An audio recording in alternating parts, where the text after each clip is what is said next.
మిత్రులందరికీ శుభోదయం. 67 సంవత్సరాల క్రితం బ్రిటిష్ వారి నుంచి స్వాతంత్రం పొంది గత 67 సంవత్సరాలుగా స్వతంత్ర భారతదేశంలో స్వతంత్ర పౌరులమై స్వేచ్ఛగా జీవితాన్ని వెళ్ళదీసేస్తున్నాం.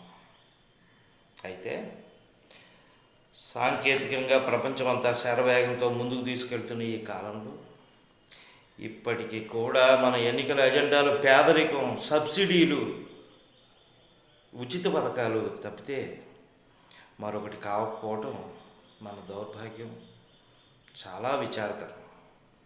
1950లో సర్వనాశనం అయిపోయినటువంటి జపాను 1980 కల్లా ప్రపంచ దేశాలన్నిటికీ కూడా ఆటోమొబైల్ని, సాంకేతిక విద్యని, సాంకేతిక పరికరాన్ని అందించేటటువంటి మహా గొప్ప సాంకేతిక హబ్గా అభివృద్ధి చెందింది. మరి చైనా 1948లో రాచరిక బంధనాల నుంచి బయటపడి ప్రస్తుతపు ప్రపంచ వ్యాపారాన్ని తన గుప్పెట్లో పెట్టుకొని అమెరికా ఆధిపత్యాన్ని కూడా సవాలు చేసేదంట గొప్ప స్థితిలో వెలుగొందుతుంది. రేపు ఎల్లుండో మన ప్రభుత్వ విధానాలు ఇలాగే ఉంటే బహుశా భారతదేశం కొంత భూభాగాన్ని ఆక్రమించి చైనా తన గవర్నమెంట్ను స్థాపించినా ఆశ్చర్యపోవక్కర్లేదు. వ్యవసాయం కానీ, వనరులు కానీ, ఖనిజాలు కానీ, గొప్ప గొప్ప విద్యా సంస్థలు కానీ, వైజ్ఞానికులు కానీ లేనటువంటి మధ్య యూరోప్ దేశాలు భారతదేశానికి యుద్ధ విమానాలు అమ్మేటటువంటి స్థితిలోకి అభివృద్ధి చెందాయి. 67 సంవత్సరాల క్రితం ₹1 $1 ఉన్నటువంటి మన మారకం నుంచి ఈ 67 సంవత్సరాల మన ప్రభుత్వ విధానాలతో $1కి ₹66 సమర్పించుకునేటటువంటి హీనమైన స్థితిలోకి దిగజారిపోయాయి.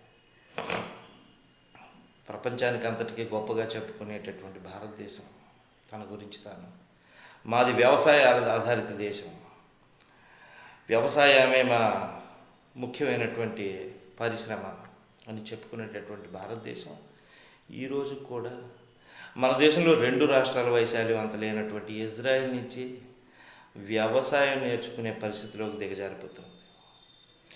100 కోట్ల మంది ఉన్నటువంటి ఈ భారతదేశంలో ప్రయాణానికి కనీసం ఒక బస్సును కూడా తయారు చేయలేనంత హీనమైన స్థితిలో మన సంస్థలు ఉన్నాయి.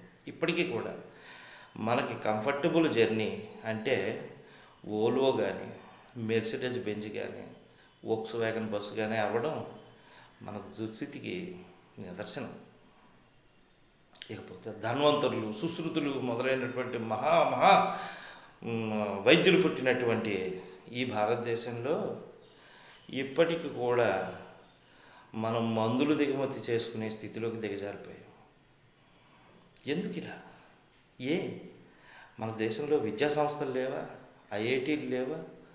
డాక్టర్లు లేరా? ఇంజనీర్లు లేరా?